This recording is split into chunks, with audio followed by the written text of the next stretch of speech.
Hello and welcome to the Total Soccer Show. I'm Taylor Rockwell, obviously not Daryl Grove. He is not with me today because instead I called up journalist Simon Parkin, who recently wrote a fascinating piece for The Guardian with a slightly terrifying title, The Rise of Russia's Neo-Nazi Football Hooligans. As he says in the interview, this article took him the better part of a year to write and provides a lot of information on a topic that has been discussed at length, at surface level, I would say, but never with so much on-the-ground insight combined with historical and cultural explanations that really get to the heart of the matter. I really enjoyed this interview. I hope you will as well. So without further delay, joining me now on the phone, I've got Simon Parkin, freelance writer for The Guardian, The New Yorker, and many other publications. Simon, thank you very much for taking the time to speak with me today. Hey, no worries. And I wanted to talk to you because you wrote an excellent piece for The Guardian called The Rise of Russia's Neo-Nazi Football Hooligans. It's a very excellent read. I'll include it in the show notes for today, so if people haven't seen it, they can give it a look, give it a read. But first, I wanted to ask you, it seems you write a lot about video games. I believe you wrote a book called Death by Video Games, excuse me. So what first got you interested in the topic of Russian hooliganism and right-wing extremism? Okay, so yeah, it's true. Probably about 50% of the work I do is kind of video game related. But then I kind of write more general interest stuff, and I have written a fair bit about football, which fascinates me. So that was there. Specifically, this story came about. I was actually writing a different story, and I was on assignment in Ukraine. Interviewing a guy who goes by the name of Mustang Wanted, and he's one of these people that sort of dangles off cranes and takes photos and footage and puts it on YouTube. That kind of guy, like a real sort of modern day daredevil.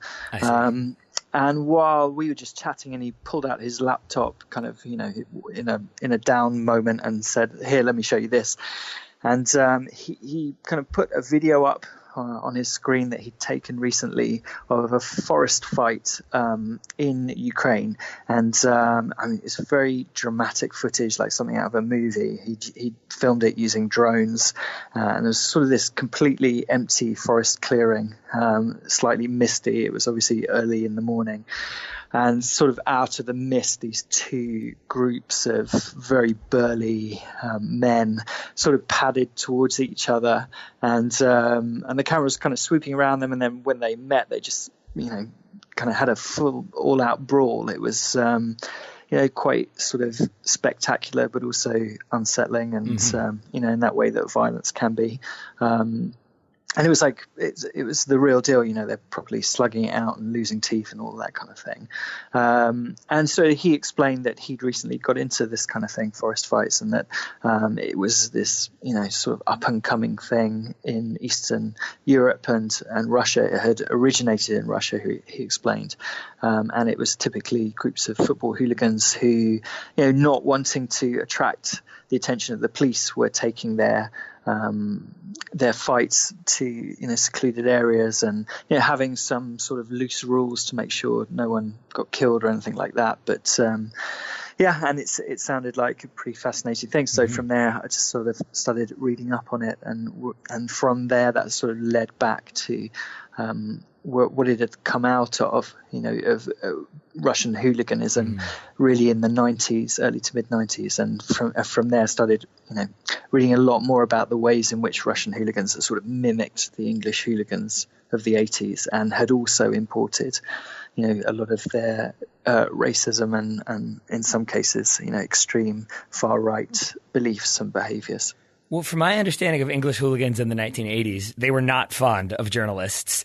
So how were you able to gain the access to the people in the article? Because they seem like they would not have been particularly friendly to journalists, particularly outside journalists. Yeah, that's true. So I worked on this piece for probably a little over a year. And in the first instance, it took a bit of time to build up trust. So I was working. We were working with a fixer. So that's someone who sort of helps organize and broker interviews. If you're doing foreign reporting.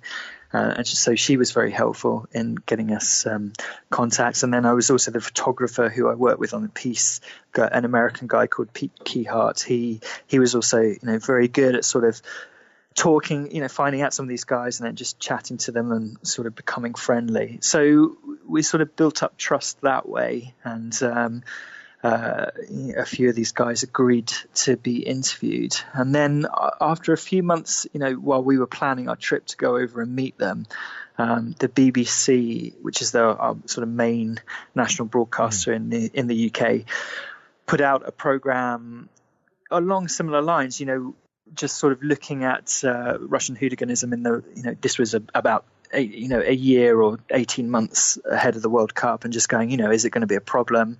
What is the state of Russian hooliganism? And they did some secret filming on that show where, some of the hooligans were saying, we are Vladimir Putin's secret army and all of this kind of stuff, which they later would claim they were just sort of joking around. But it caused a big stir in Russia when that documentary came out in the UK, and thereafter people were much less willing to talk to us. A lot more afraid of the consequences, because Russia is very mindful of how it's going to be perceived at the World Cup in a few weeks' time, and very eager that there's they're not seen as thugs and that there's lots of violence on the streets. So I think the Kremlin is hyper aware that the world's eyes will be on Moscow and Russia more generally during the championship. I mean, it's the most viewed sports championship in the world, with billions of people will certainly watch the final. And so so there's been after that BBC documentary came out, things tightened up a lot on the Russian hooligans. So it was much harder for them to agree to talk to journalists. There's one main character in the story, a guy called Denis Nikitin, and he's a football hooligan, but of the variety who is he's much more interested in hooliganism than he is football. He's not really interested in football at all. It's sort of just a premise for him to engage in violence. You put that much more delicately than he did in the article, so thank you for that.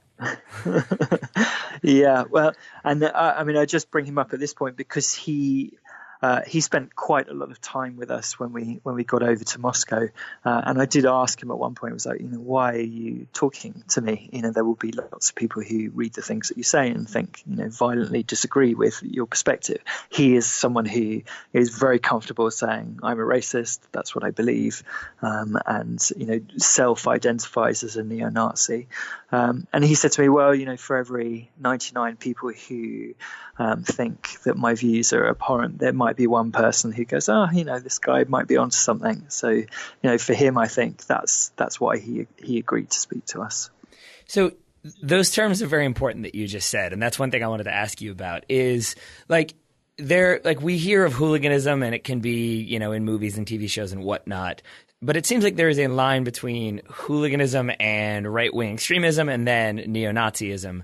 Do you feel like that tends to be more blurred with some of the groups that you interacted with? Or do you feel like basically if there is hooligan or ultra-violence in Russia, it is generally going to be connected to neo-Nazi extremism? In Russia, I would say that is the case. I don't know of any far-left affiliated hooligan groups in Russia. That's not the case in other parts of Europe. So in Germany, the club St. Pauli is famously got left-wing fans, although they are not particularly, I think, they don't meet for prearranged fights or anything like that. And in Italy as well, there are far-left hooligan groups who do engage in violence. And in fact, there was a incident in the UK recently, only 2 or 3 weeks ago, I think, where some of their fans were engaged in street violence here. But in Russia, yes, it's pretty much all far right extremism. I would say not all of the hooligans are far right activists or neo Nazis. So it would be not true to imply that. But there is certainly like a large faction of football hooligans in Russia who we met with who would self-identify on that end of the spectrum. And there are clear reasons for that, clear historical reasons for that.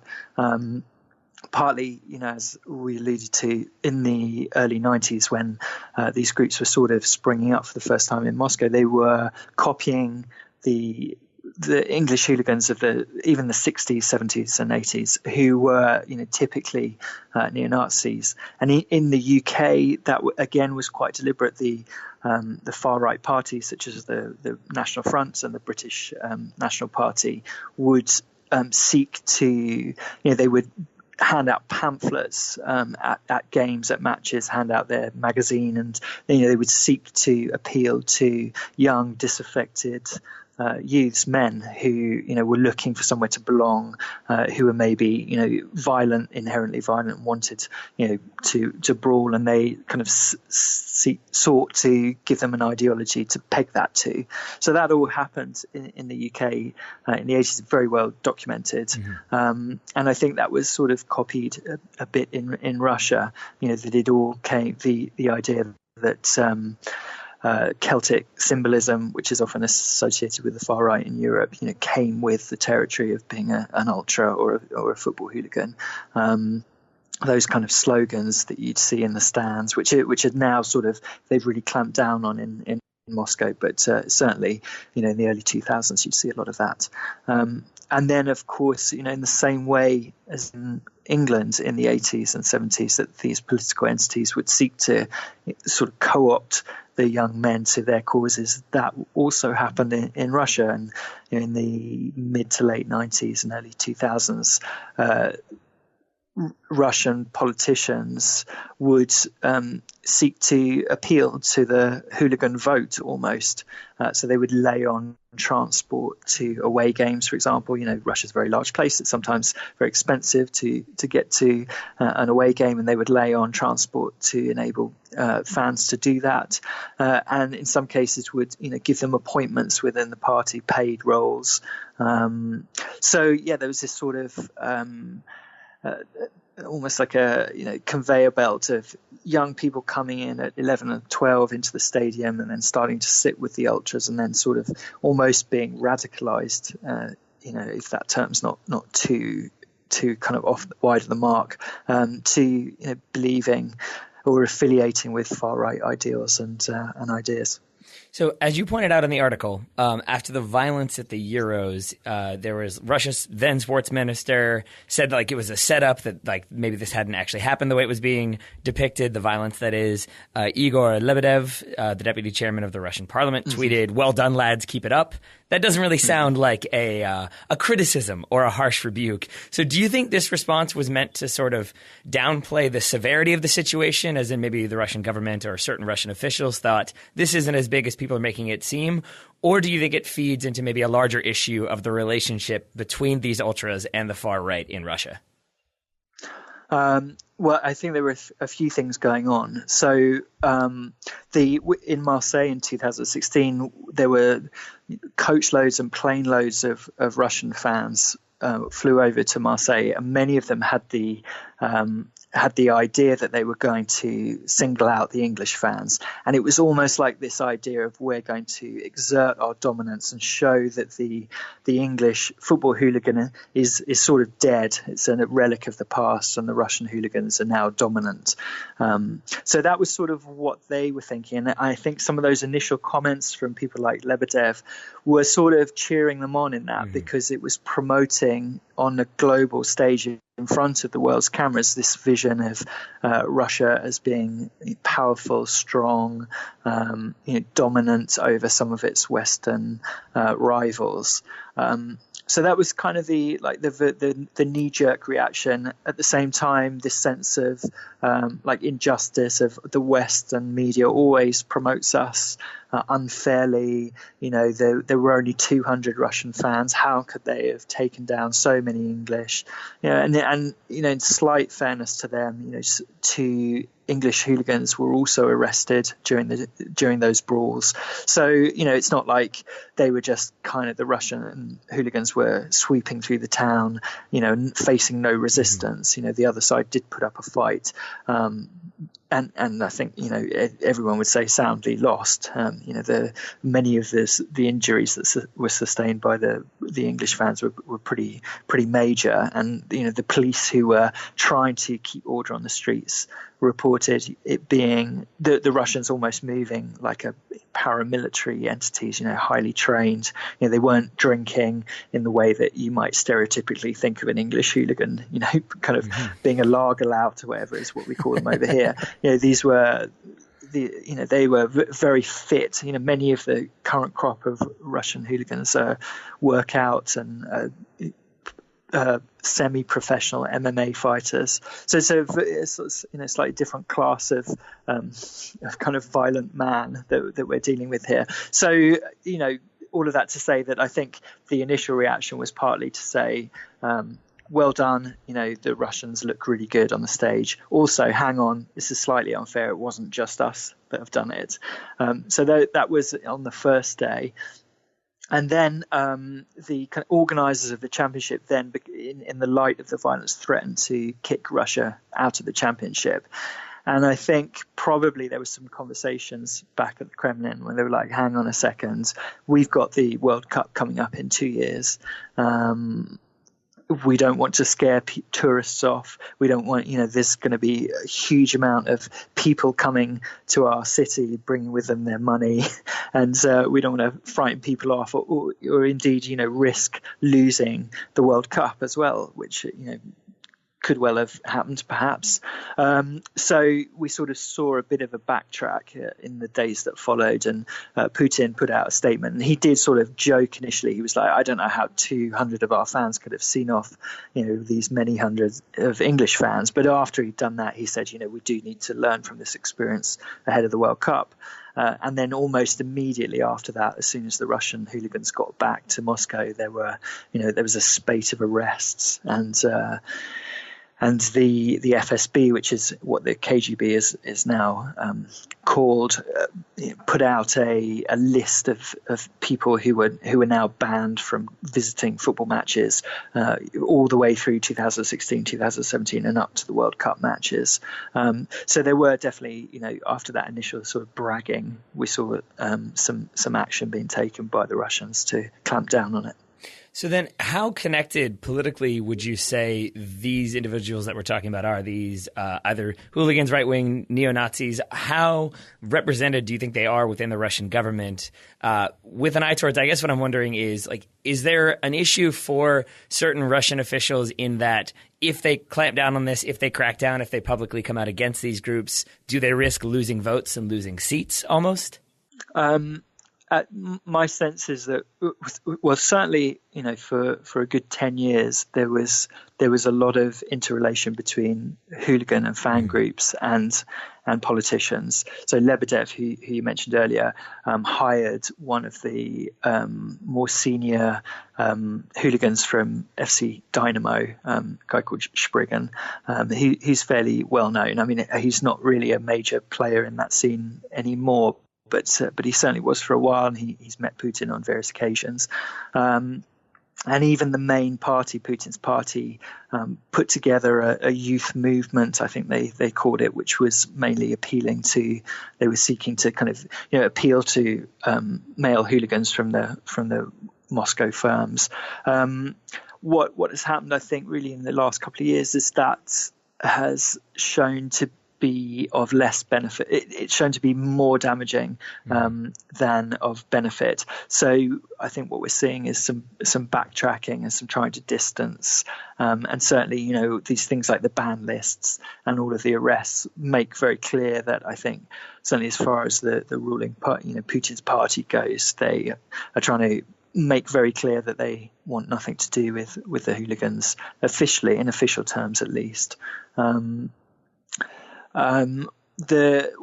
of the impositions they put in place is that they assigned to each of the major clubs an FSB officer who meets with one of the senior hooligans from each firm they're given the title of fan liaison officer. So what will happen is, and I met one of these guys, and they'll pick someone from the firm, an older guy, more senior, and give him the job. And each week he has to meet with the FSB and say, look, this is where our fans are planning to be, and to try and enable the government to control the violence in some way.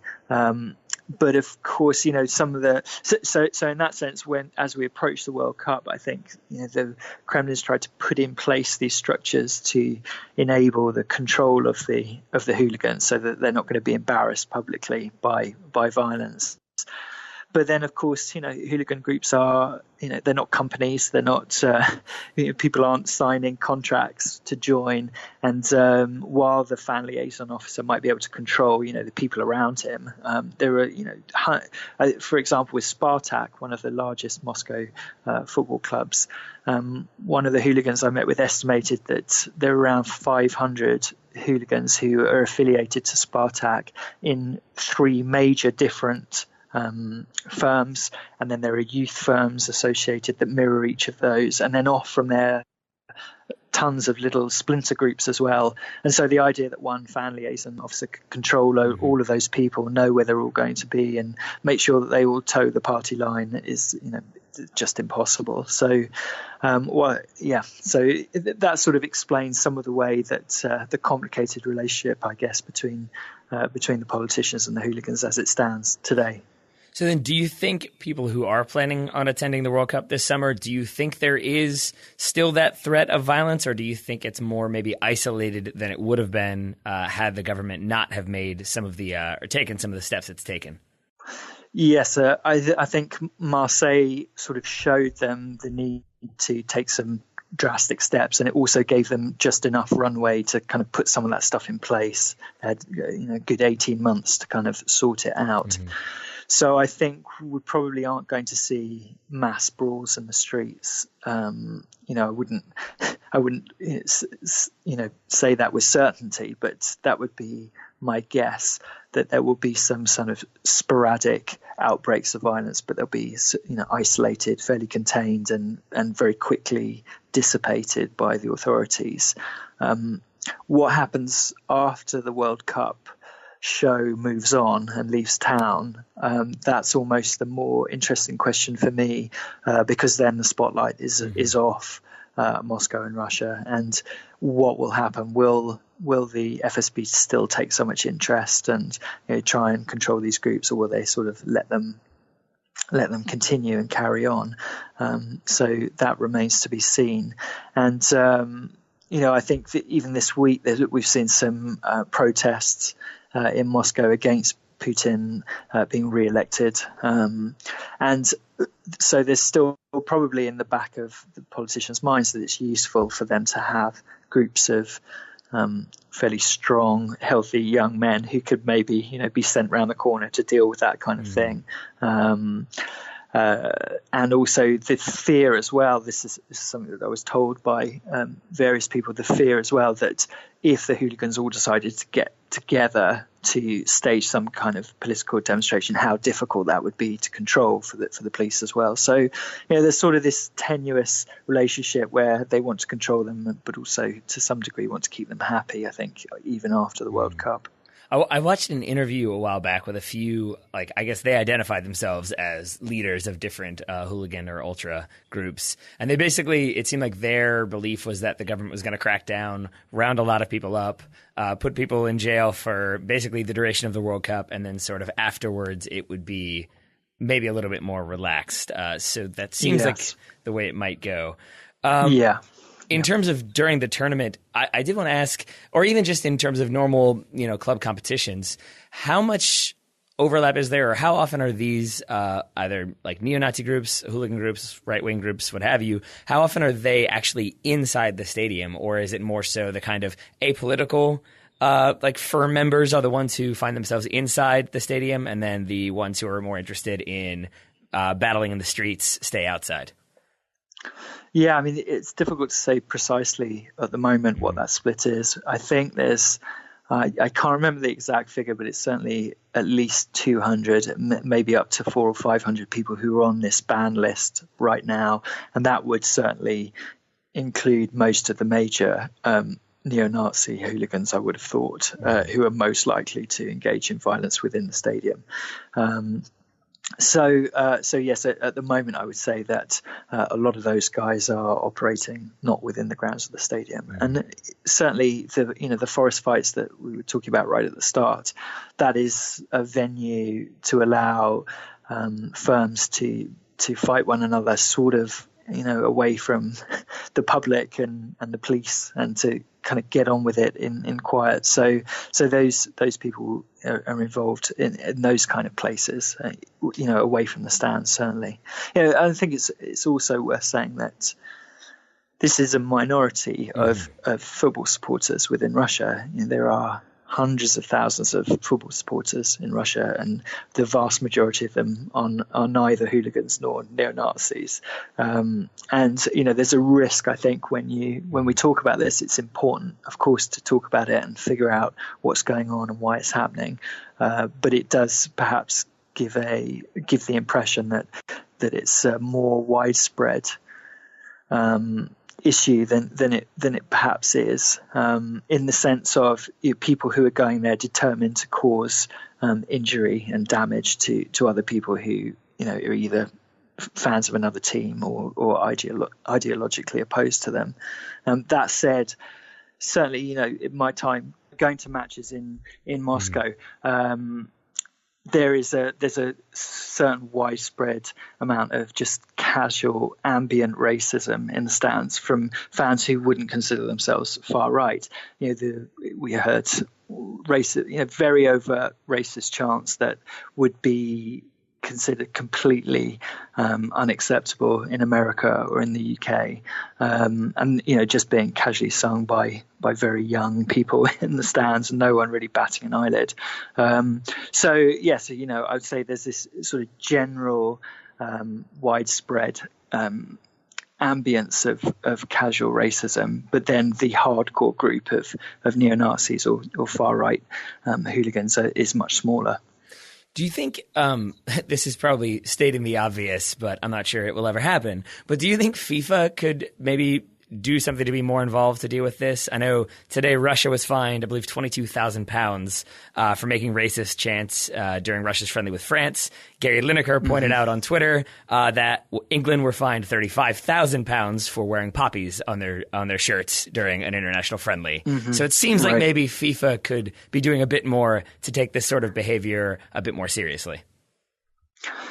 Well, I think FIFA would say that they do take it seriously. They work very closely with an organisation called FARE, F-A-R-E, which I can't quite remember what it stands for right now, but it's basically a body that kind of exists to eradicate racism and other forms of extremism,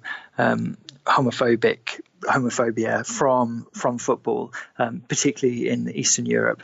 And they write regular reports for FIFA and UEFA, sort of almost like an ongoing measure of the amount of racist chants that they've seen in the stands that during that season, or slogans on banners, things like that. So they're involved in that sense. How in terms of how involved they could be with how Russia runs its leagues, I'm not sure. You'd sort of have to check with them.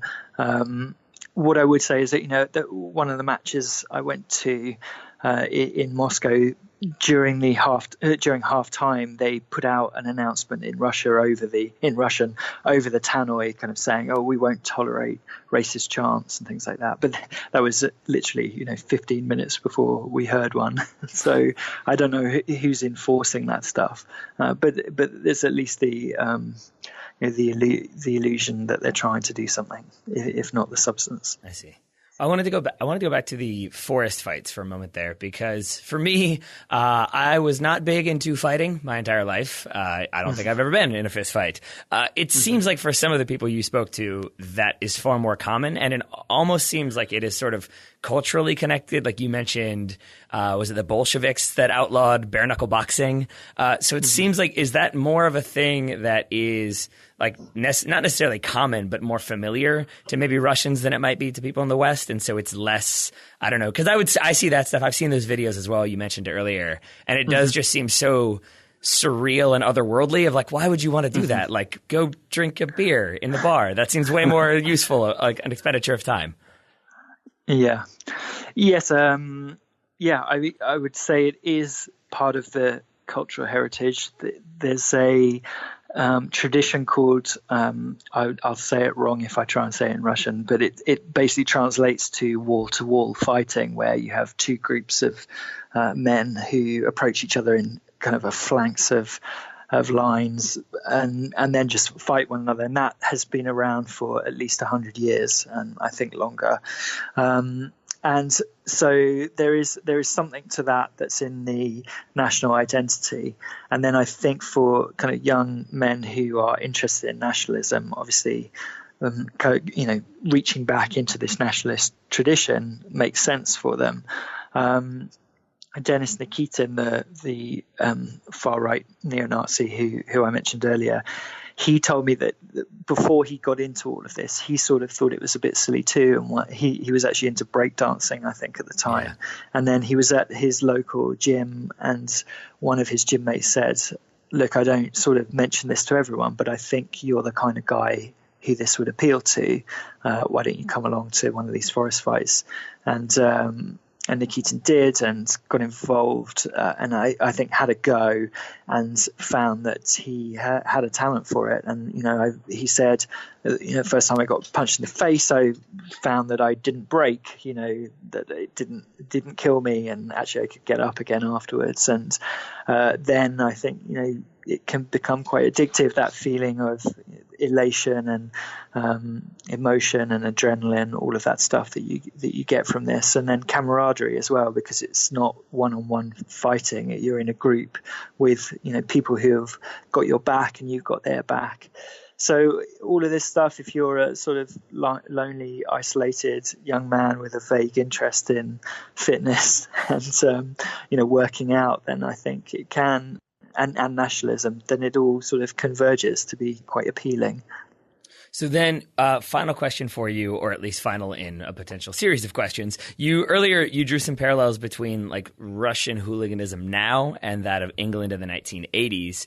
Do you feel like Russia could maybe learn something from the way England went about combating hooliganism and violence in the 1980s through to the present, or do you think the situations are too dissimilar for there to be any lessons drawn? No, I think they are quite similar in lots of ways, and I think as well, in some ways, the measures that the Russian government has taken over the last couple of years do sort of mimic the ones that the British government took. So, for example, the British government, I think this happened in about 2001, brought in a new powers or a new law that enabled them to confiscate passports of football fans who they thought might be wanting to go to an away game somewhere in Europe to cause specific violence, which immediately enabled them to kind of take out the most troublesome and problematic movers and shakers in each firm and in each side. So that was one major thing that happened. And there's sort of the clubs have also had a huge role to play in this, in implementing no tolerance rules basically for fans in the stands. Today in 2018, if you make a racist chant or shout something out like that from the terraces, you will not only be evicted from the ground immediately, but there's a high chance that you'll be arrested for it. And there are lots of cases of that, even in the last 12 months, happening over here. So, whether we'll start to see that happening in Russia to the same extent, I'm not sure. I'm not an expert in Russia. I haven't lived there or anything like that. But my sense is that as a society, it is less progressive, perhaps, than the UK, certainly at the moment. And so it's more acceptable to be homophobic and perhaps to a lesser extent racist, and that they perhaps don't have the same measures or the same bar for basically what constitutes unacceptable behaviour. I think that's probably fair to say, certainly with homophobia. So whether we'll see clubs clamping down in the same way as they have done in the UK remains to be seen.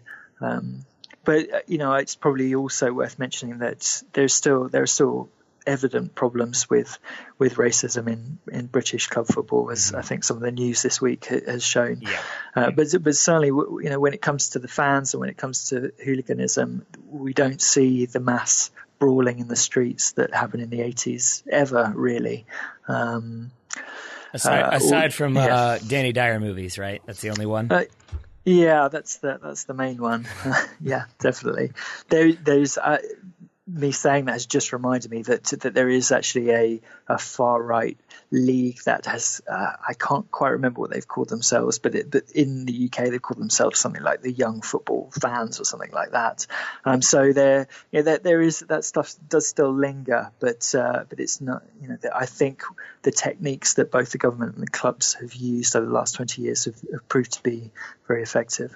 So then, two final questions for you. One, are you going to be focusing on this issue more in the lead up to the World Cup or during the World Cup, or have you had enough soccer or football for now?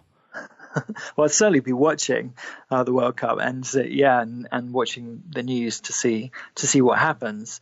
To just to kind of get more clarity on whether the things that I was told when I was there and that my reporting sort of bears out, really. Is the fighting only going to be sporadic? Has the FSB and the Kremlin been successful in trying to contain it? But I'll certainly, post World Cup, be taking an interest as well to see what happens thereafter. I think it will remain a very interesting topic, not just in Russia, of course, but across Eastern Europe and even further afield, where this stuff continues to be an issue. Indeed. And second thing, if our listeners want to hear more about you, hear more from you, or read more of your work, how can they do so? Where can they find you? Okay, so I have a website, simonparkin.com, where you can just read some of my articles, and a Twitter account, which is just at Simon Parkin. Easy enough. Well, Simon, thank you very much. The article, again, was The Rise of Russia's Neo-Nazi Football Hooligans. Link will be in the show notes, but I'm very appreciative to The Guardian for putting that one out, and I'm very appreciative to the, I guess you said, year of work you put into it. It definitely shows. So thank you very much, Simon. Thanks very much. Thanks for having me.